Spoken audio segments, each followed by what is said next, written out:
Hello there my fellow rail enthusiast fellows, and welcome to another review from Class 47 Peter for you all to enjoy. And today we're going to be looking at a Bachmann model, as you can see. And today we are going to be reviewing something that I have been meaning to get hold of for ages now, but I've got one at long last. And also this is going to be something that I haven't bought for quite a while. It's a DMU, as you can see, because it's written on the box, and this is the Class 101 two-car DMU from Bachmann. Now this is by all means not going to be the first review of this model, because it has been out now for about, oh crikey, a year or two or so, but I didn't get one straight away because of the price. They were charged when they first came out at, I do believe it was about £144, and so I didn't get one straight away because I decided to wait until the price had got down a bit lower, because I really didn't fancy paying out that much money for a two-car DMU. And so I only the other day went on to Track Shack, I do believe it's called, and I saw this for £118, which is the cheapest I have seen any shop sell one of these models. Now, there are other places charging £125 or £120 around that area, but there are still some selling them for the recommended retail price. But I got this pack for £118, which is, compared to their retail price, is a bargain. And so I just had to grab it. And like I say, I haven't bought a DMU for a long time, and as this was on my wish list and I had been meaning to get hold of it, I thought this is the perfect opportunity to get one of these. There are still a few other DMUs I've got to get, but because it had been a while, too long as a matter of fact, I thought it was time to have a look at another DMU. So the Class 101 that we are going to be reviewing is, well, the reference code is 32-287, which is the code for the product, of course. It's got a 21-pin DCC socket for a 21-pin decoder, of course, and this Class 101 is in the BR blue and grey livery, as you can see. Now, the reason I've gone for this particular livery is because, well, first of all, it's quite a nice livery. I think it's one of the finest liveries that this DMU ever worn during its lifetime when it was in service with BR. But also, the other day, I was considering livery varieties to have on my layout, of what liveries I could have on my layout. And so I chose this particular livery,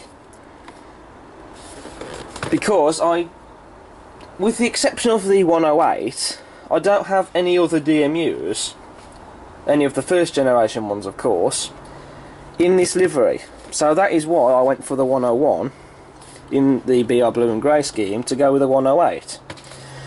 I do like the BR green livery, but I don't want to get every single first generation DMU or rail car in that livery, because there are other liveries out there to go for, to be honest with you.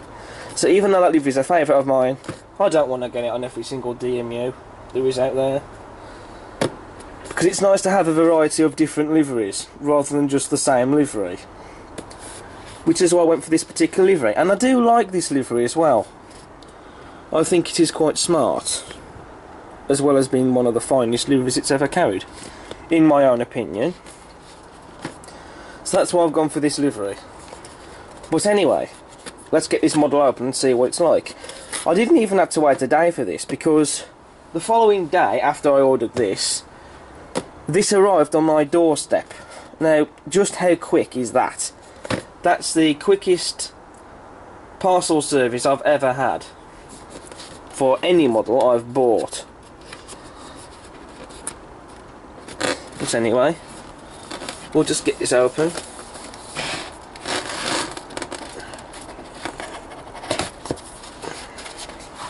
By opening the box flap. And so we'll just get the boxes out. So that's the dummy unit because it's very light. And this one is the one that has the motor, because this one is the heaviest. So there's the empty box, there's nothing else in there. Although on the back there is the brief history of this DMU. So we'll quickly go through some brief history of the Class 101. They were all built at Metrocamel Works at Washwood Heath, which every rail enthusiast out there knows about Washwood Heath. It doesn't build DMUs or anything now. It's now a depot that serves for keeping coalless rail traction, as well as traction belonging to Devon and Cornwall Railways, and also Bowden Rail, because they also have their own locos as well. So that's what Washwood Heath is used for now. And also they do repair heritage traction as well. So it's not just Old Oak Common, Eastleigh and Nemesis Rail that repair traction from heritage railways. Washwood Heath does it as well, which is nice to see. And it's good to see that they've kept Washwood Heath around and still going. The 101s were all built in 1956 to 1960, and they were one of the most successful and longest lived of the first generation DMUs. And they started service in 1956, and they lasted right up to 2003, when the last remaining units that were in service were withdrawn. And by that point, the oldest of the set by then was being just over 47 years old. Now, considering they were built from 1956 and lasted right up to 2003, that is pretty incredible and very impressive, considering at that point as well BR had long gone, yet other companies still kept them going in service.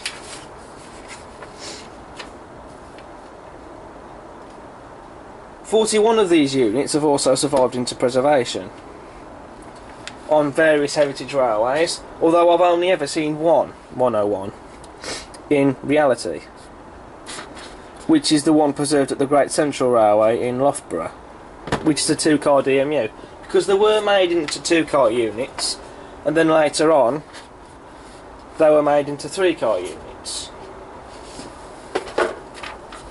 But in preservation there aren't many 2-car units preserved. I do believe there's only 2 of the 2-car units in existence now. Most of them are 3-car units at least, and I do believe there are a couple of cabs preserved from these things as well.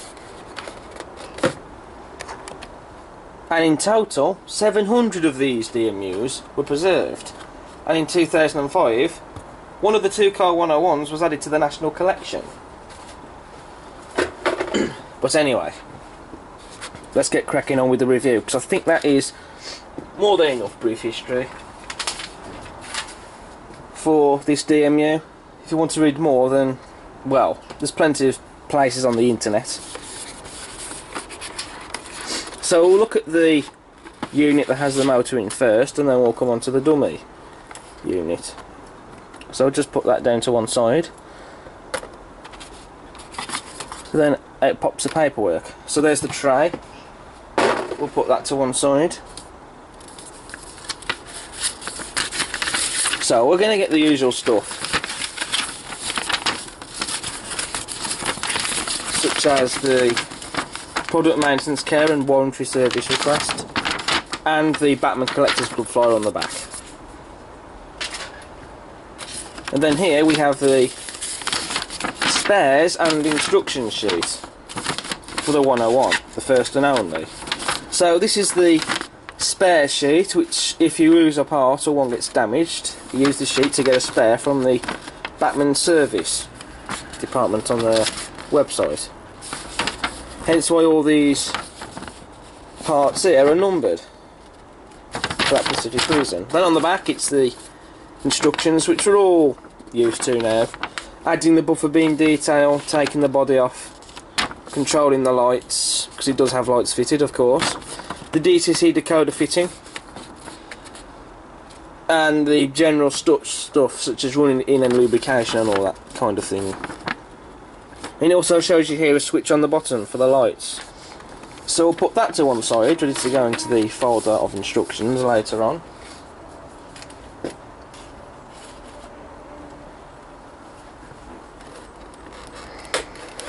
So now we'll get the plastic cover off, put it to one side,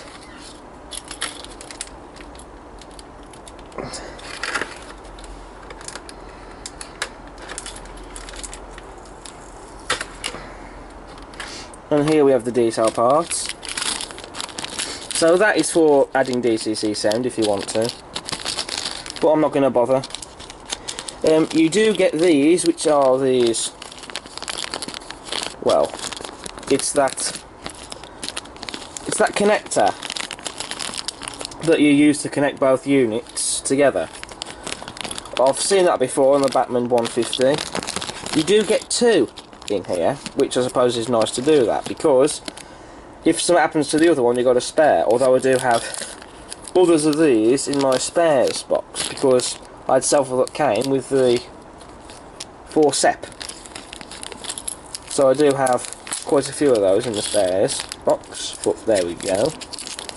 You do get some other details as well. You get a couple of vacuum pipes, chain link couplings.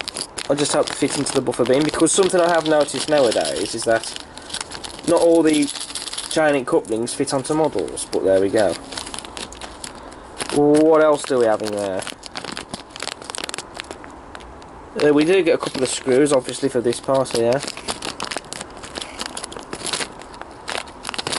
And you also get these details here, which I'm not entirely sure where they go, but I think they go under the buffer beam as well.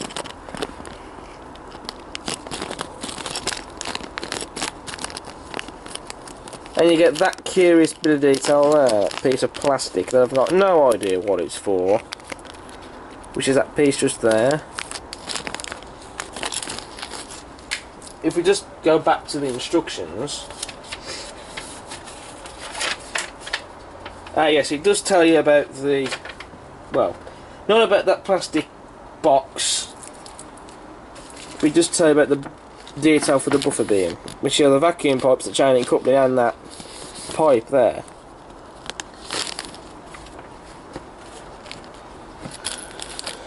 Which everything's so jumbled up together. There you go. So there's that detail I was talking about. So I had a feeling it would go on the buffer beam anyway, but that's where that part goes. But anyway, so all the details there, and so we'll put that on later. I've got quite a lot of detail packs to add to models, so after this review I better get cracking on with them. So now all that's left to do really is to, well, we'll take the dummy unit to one side for now.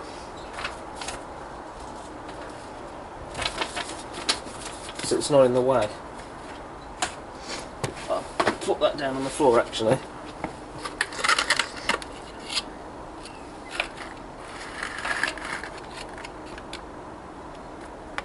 So we'll just carefully lift the model out.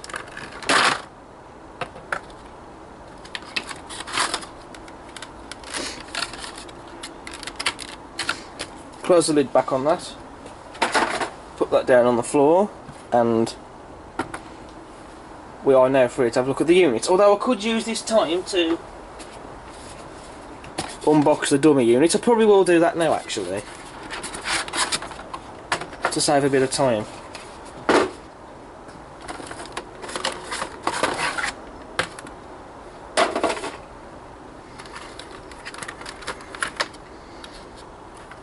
So there's the dummy unit. It's now unboxed. Normally I would have unboxed it later on after reviewing the one that has the motor in, but I've decided to unbox both because it saves a bit of time in the video. Right, we shall look at the unit that has the motor in first, and then we'll look at the dummy unit after. So here is the Bachmann 101 in all its glory. Right, well, the first thing I can say about the Bachmann 101, it's quite heavy. It's not too heavy, but it's got just enough weight for it to run as a 2-car DMU. But the weight's still important, even for in a DMU. But what you could also do is perhaps get another one of these units and couple them together to have it as a 4-car unit, which you can do if you want to, but I won't do that. But you could also couple it up to another DMU if you wanted to. But either way. Now, in terms of the detail, it's stunning. Do excuse any grubby marks, I can just rub them off later. But the detail on this, it's not low quality. You've got the underframe detail, just look at that piping that goes under the frame. You've got rivets on the frame as well, as you can see. All this detail under the unit, these boxes and these grills, it looks very nice. Even the bogies have got a fair bit of detail on them as well. The axle boxes and the springs, and there's even rivets on the bogies as well. That there is where the power connector goes into to connect both units together. The livery is spot on. It's the correct shade of blue, which is what we want it to be, as well as the BR double arrows logo, the grey and the white stripe that goes around the grey, which certainly outlines it.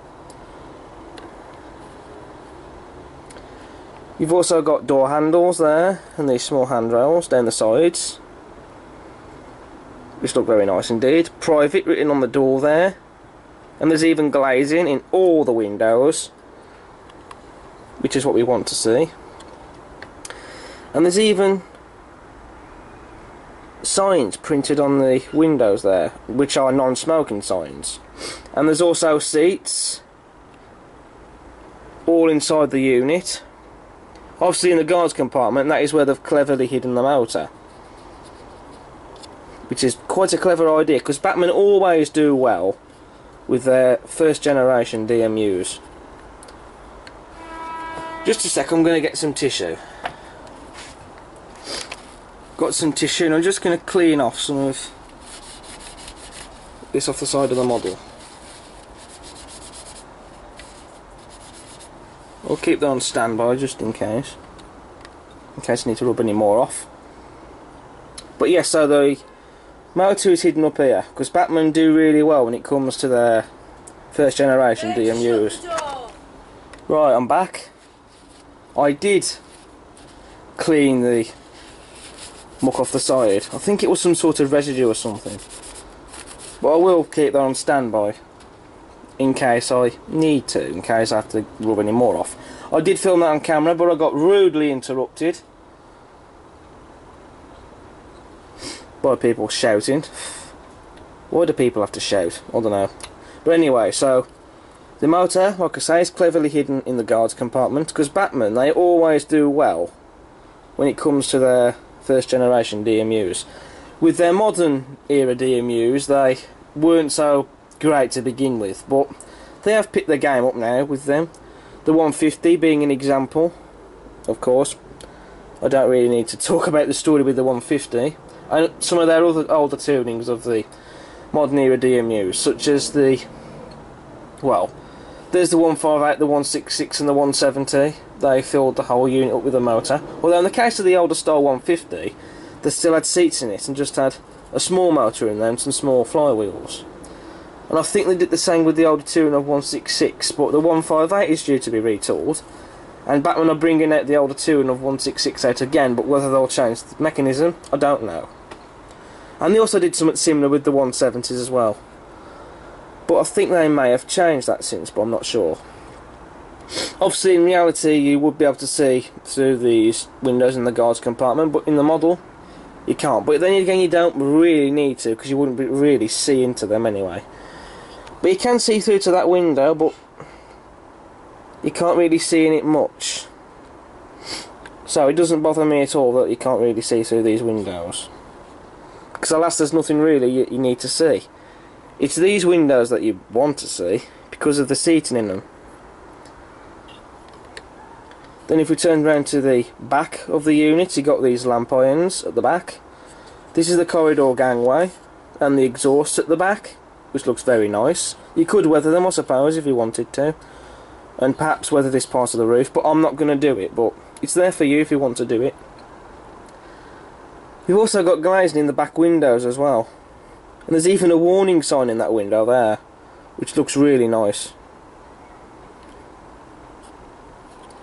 They've even got that dialogue chart there as well for the unit, and also the buffers are sprung loaded. Not just the ones at the back, but the ones at the front are as well. So if you like your sprung buffers, I'm sure a lot of you are going to start jumping up and down with glee. But I don't have any care for them. But they're there anyway. Then also here, at the guard's door, I just like how these handrails are separately put on and painted black. They really do stand out quite a lot. You got guard written on the door there, you got that handle there on that door there, and even that handle there. And then on the roof you've got rivets on top of the roof as well, just look at that. As you can see. And you got all these bumps at the top of the roof, of course, like what you would have in reality. So even the roof has a fair bit of detail. Because normally roofs don't have that much detail, but there is quite a bit on that roof, I must say. There's also lamp irons on the front of the unit. You've got separately fitted wipers. Those are the holes for the details to go into, as you can see there. The coupling is removable because it has a dovetail connector, although it is commonly called the dovetail connector, but looking at it, looks more like a dolphin tail to me. Just look at that shape. In fact, from now on, from this day forth, I'll call that coupling the dolphin tail coupling, because the tail on the end of the coupling looks more like a dolphin tail than a pigeon or a dove. But that's just me. And you got all this detail as well on the underframe, just look at that. It's really good. Then you have the warning sign there in the window, and the destination, which is Cambridge. Not too sure where that is, but it's going to Cambridge anyway. And this does have working lights. It's not just these lights that light up, the interior lights up as well. So I can't wait to see that. And it's the same case with the Bachmann 108, because the interior on that lights up as well as the lights on the front. And the detail in the cab, just look at that. I just like how that part of the cab where you got the door where the driver goes into to get to the cab, that's all painted cream, and that looks really, really nice. There is also, of course, seats in there, and there is actually some controls in there, but you can't really see it that very well, to be honest with you. But it is there. You got that turning wheel there, which you can just about see, as well as the dials and all the other sorts of detail that you would get in the cab. I mean, you can only just about see the detail in the cab. Just there. But it is there, as you can see. And then this side of the unit, it's pretty much the same as the other side, to be honest. Separately fitted handrails, the guard door again. Plenty of handles on the doors for the people to get out of.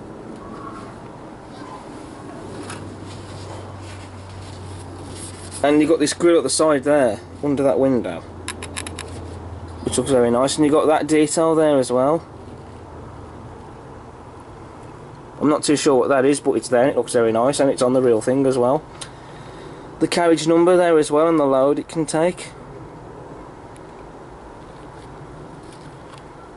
So that's the motor unit pretty much done with. Now we'll have a look at the dummy, which isn't going to be too much different to the unit that has the motor in it. Obviously, being the dummy, it is a lot lighter. but the detail's pretty much the same. You've got that coupling that's removable, sprung buffers again, lamp irons and the lights in this one, they light up as well. Something I haven't yet mentioned yet.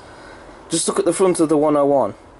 It's been captured superbly, and it's just like the real thing. Separately fitted wipers and glazing in all the windows, which is what we want, including those on the front. The destination on this one says Norwich. You've got that warning sign in there, and again the cab detail, it's the same as what it is in the one that has the motor. You've got that turning wheel again and all the dials and the seats, as you can see. These handrails there, nicely painted. Door handles on all the doors. That grille again under that window. Again, superbly accurate livery. Correct shade of blue with the white lining and the grey and the BR logo. Then you've got the carriage number, which is going to be a different one. E54364. Although it doesn't say the load it can take in this one, but it'll pretty much be the same, to be honest with you. Again, the seats in this unit as well, as you can see, which is what we want. Obviously this unit is the one that doesn't have the guards compartment. At the back, same detail as what you got, although you don't have the exhaust, you get these handrails instead. So that is something slightly different, but, and of course you don't get the windows on the ends either. Although you do get a window in the gangway, and you can actually just about see into that, which looks really nice. You've got a warning sign there and the dialogue chart, lamp irons and rear sprung buffers, rivets on the frame and the bogies of course, along with the axle boxes and the springs.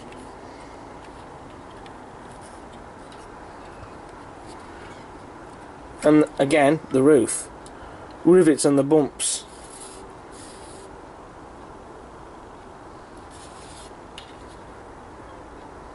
As you can see.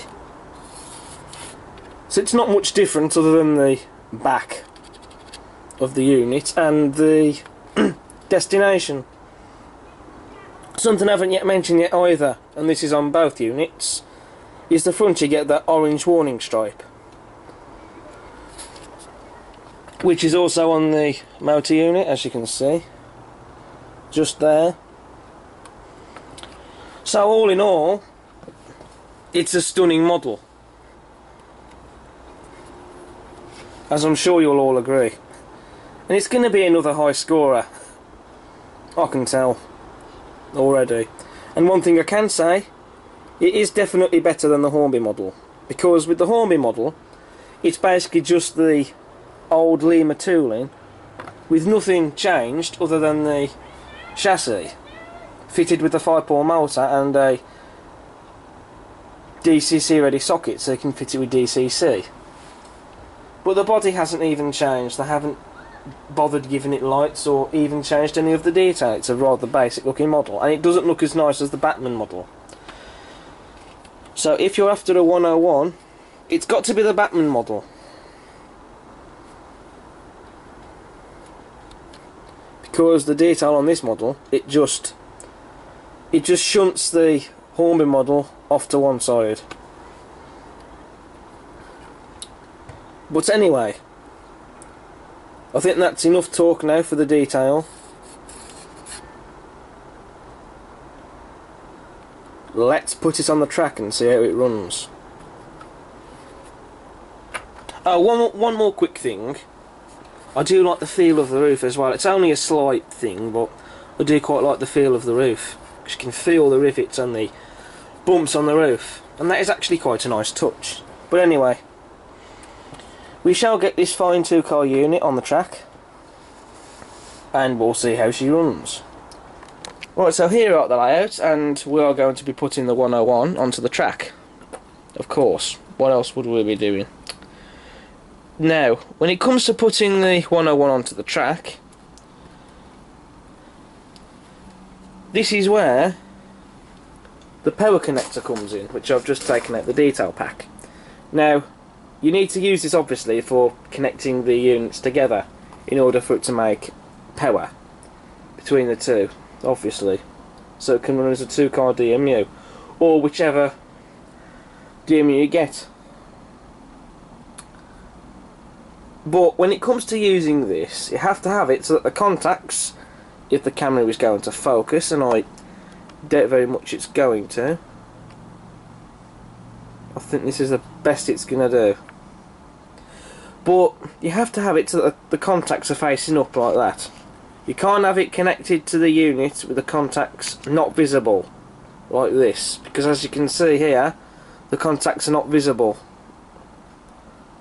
So you cannot connect this to the unit with the contacts facing down like that, because it's simply not going to make any contact for power. You have to have it so that the contacts are visible and facing up, because the socket on the end there has the contacts just on the end, and so you have to have it so that the power connector has the contacts facing upwards. Now it doesn't matter which way you put it in, that way or that way, because it doesn't matter, but what does matter is which way it's facing up. So with that all said and done, let's just get the power connector into the socket.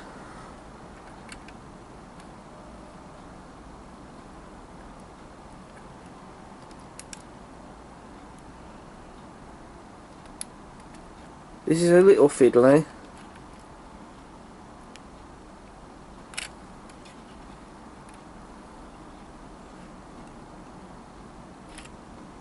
I mean, it is a bit hard to get in, but with some force it should go in like that. And so obviously, being this is the dummy unit, well, it doesn't matter which way you put it onto the track. It can be facing that way or that way, but I want it to face the opposite way, which of course is this way. I was just getting rid of some rubby marks. Sorry about that, I was just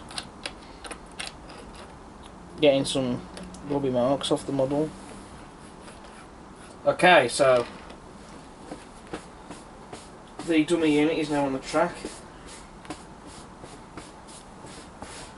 So all let's have to do now is to get the motor unit on and connected.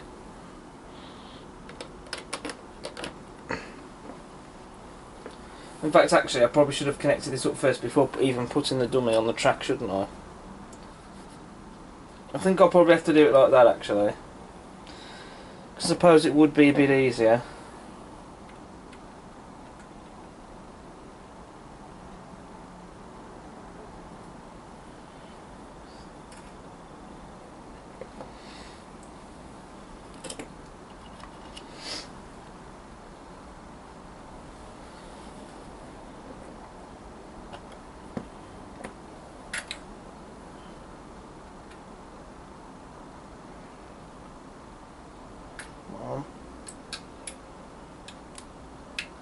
Yeah, so it does take a bit of force, but it will go in.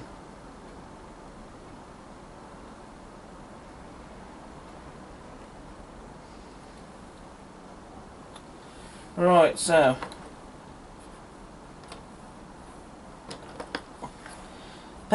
the units are now connected.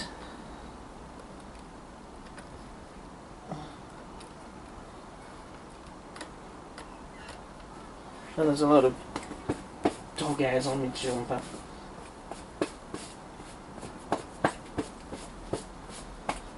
Not that it really matters, but there we go.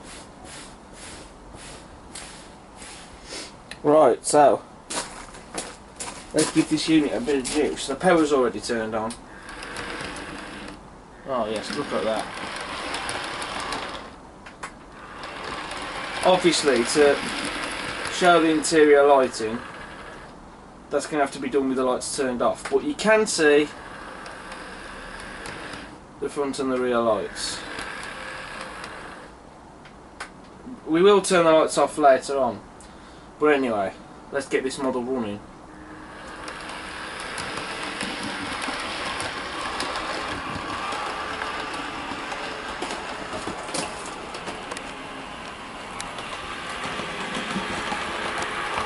Now that really is a smooth runner. There's no grinding noises or any jerky movements, it's just as it should be.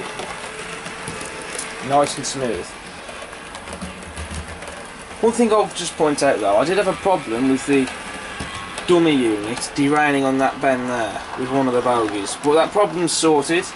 It was just a piece of track that just needed nailing into place.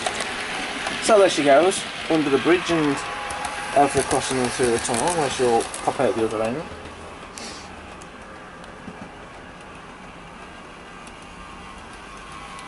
Like so. Passing the sidings with the mineral wagons. Passing to the station. Where all the people are waiting to catch the next train. Then passing the seaside. The card strips that are used for walls are now being replaced with these stone walls, but I need to get some more, so I've currently run out, but I will get some more in time. Then passing the engine shed with all these locos, waiting for the next turn of duties. There's the Class 58, which has now got its grills painted black because they came blue and they're supposed to be black. So I've fixed that with just a little bit of black paint. Then there's King Richard II, taken on coal there. Still needs the details glued into place. Here's 50R13 Aging Court, which has now got a set of etched nameplates. Oh, let's focus there. That's one of them. The transfer nameplates it came with were peeling off, so I've got a set of etched ones which now look better and much neater. There goes the 101 again. Then here's the Mogul, which you've seen from the last video, which is just there, up by the water tower. Very pleased with how this one came out, considering it's a model that I hand painted myself, because Bachmann didn't think to bring one out in this livery. But I'm quite pleased with that. Originally I was going to do a video talking about the model, but I decided not to and just did a video of her running around the layouts. Then there's the Jubilee, taken on water. Then here are the two remaining Bachmann Class 20s, because the other two are gone. In fact, I actually sold them to get the 101. So these two will soon be going, which will be up for sale soon. In the new year I will buy two new Class 20s, because I'm thinking of going sorry about that, I coughed. I'll be thinking of going for a BR Blue Headcode Discs 1 and a Royal Freight Grey one to have a unique matching pair from the 80s, 70s, around that sort of era. So these two will soon be going up for sale. Oh, and there's the Forza parked up there. Well, she's always been parked up there, basically. And so there's the 101 again, back round the engine shed and pretty much back to where she came from, where she was last. Into the bridge and through the tunnel. Here I'm gluing these fences on because they were stuck on with plasticine balls disguised up with scatter, but I'm now going over to glue. I will do it with all the rest later date, but not just yet. These cars are not going to be permanent, they're just there to hold the fences upright.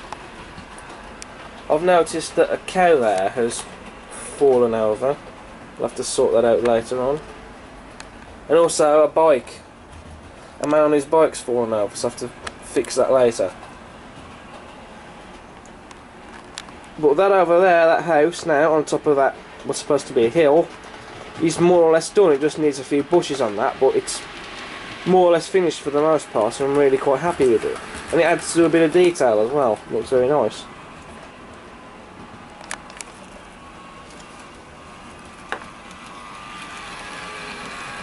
So I don't think there's much more else to do now other than to get some close-ups of her. Although we're going to turn the lights off so we can see what the lights are at night. And we'll do that just now. Okay, so the lights are turned off and that's what the interior lighting looks like. Which is very impressive.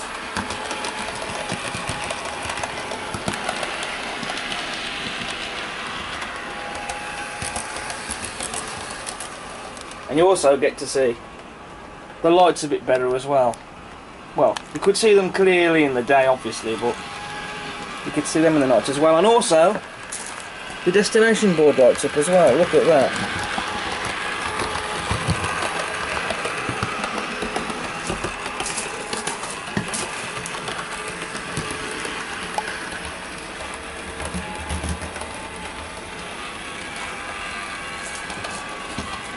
I didn't expect the destination board to light up of all things. So that came as a very nice little added bonus.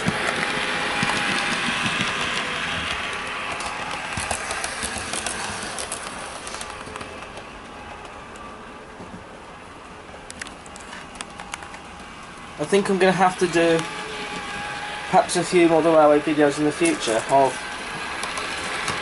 these sorts of formal models or units that has these sorts of interior lighting, so we can get some videos out there, or some footage even, of these models in action at night, to have a nighttime running session. What do you think? I'll get one more shot of a passing and then we'll have the lights turned back on, and then we'll get some close-ups of that before we come to a conclusion.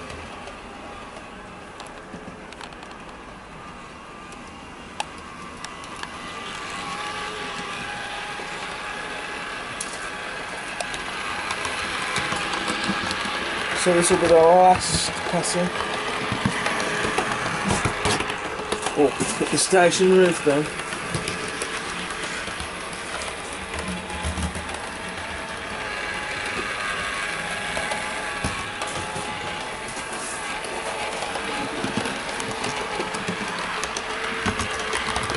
Right, so with that last passing now done, I think we'll have the lights turned back on, get some close-ups, and then we'll draw up a conclusion for this model.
So in conclusion then, you know what, I think I might have to probably stop putting scores in on these reviews due to the amount of stunning models that I've been coming across lately. But it just goes to show just how far these manufacturers have come. Just look back in the earlier days when they started making models. All those basic models they brought out that weren't as detailed. Nowadays, well, just look at the amount of highly detailed stuff that we're getting now on the market.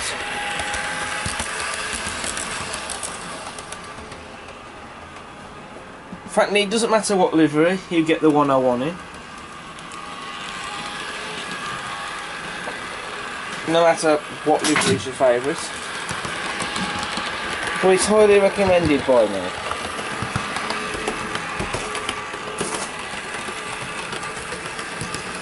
Because if you like to collect DMUs in your fleet, then you can't have a DMU fleet without a 101.